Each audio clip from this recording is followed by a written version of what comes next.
tayo. Yan, galing ako dyan sa butas na yan. Yan, papasok ang bangka pagkapapauwi sa amin. Yan, maglalatag sila. Ano sila ng tahungan. Magtatanim sila.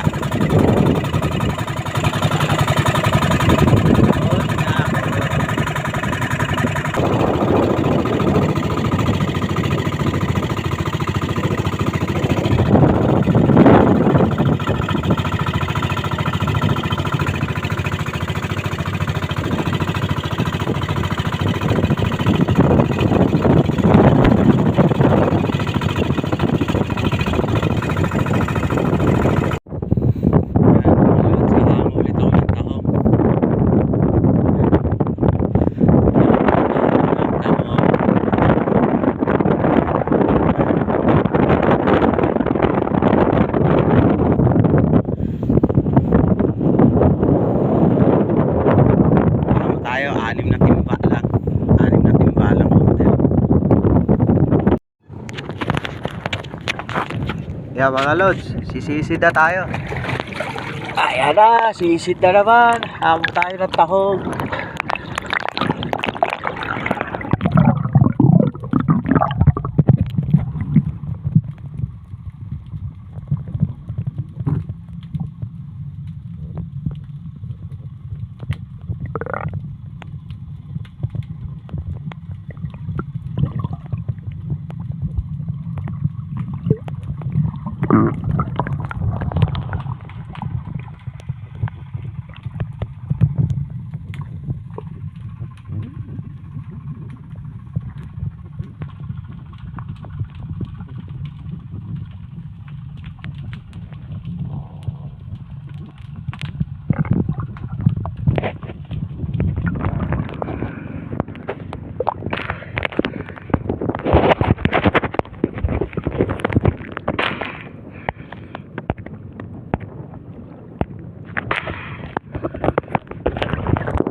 Mga lods, papakita ko na kung paano ko siya lilinisin.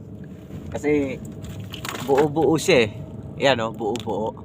Papakita ko sa inyo kung paano pinaghihiwalayan. Sisipain yan eh, sa loob ng sinaya. Sinaya tawag namin dito, lagayan ng tahong. Yan, sinaya. Yan, papakita ko na sa inyo. Yan mga lods, ganito lang yan. Sisipain lang yan.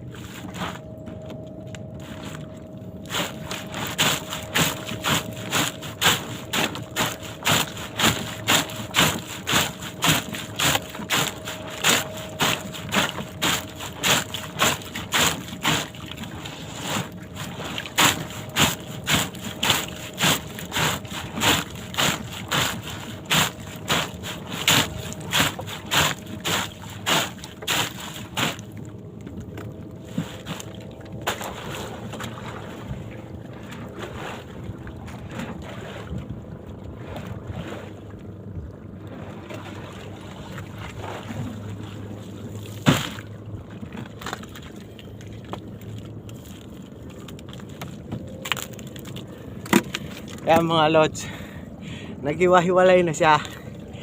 Pag siya sisipain, naghihiwalay na yan. Kasi pagka ganito, mahirap linisin yan, buo-buo. Kaya sinisipa namin yun. Ang tawag namin doon, yayak-yakan. Yung sisipain sa loob ng sinaya. Ayan na siya, hiwa-hiwalay no. Pag sinipa, sana tatanggal yung mga dumi niya, mga lumot-lumot, Ganon. Kaya panoorin nyo. Nood lang kayo dyan. Standby lang kayo. Siyam na sinaya ang kailangan ko linisin. Ay ano pala. Sorry, mali. Siyam na timbalang pala. O parang siyam na sinaya na rin yun. Siyam na timba. Sige. Mga lods, maglilinis na ako. Imayin ko na. Abangan nyo na lang yung i-upload ko. Maghihimay na tayo ng tahong mga lods.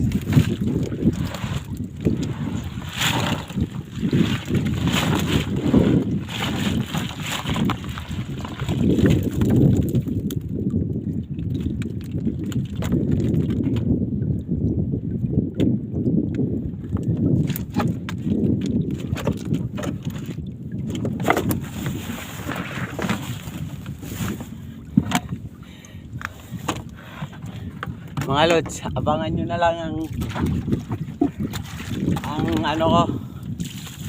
upload ko sa YouTube. Hanapin nyo na lang. Secret pa ngayon yun.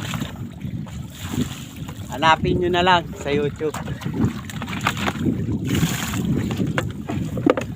Himay na tayo. Update na lang, update.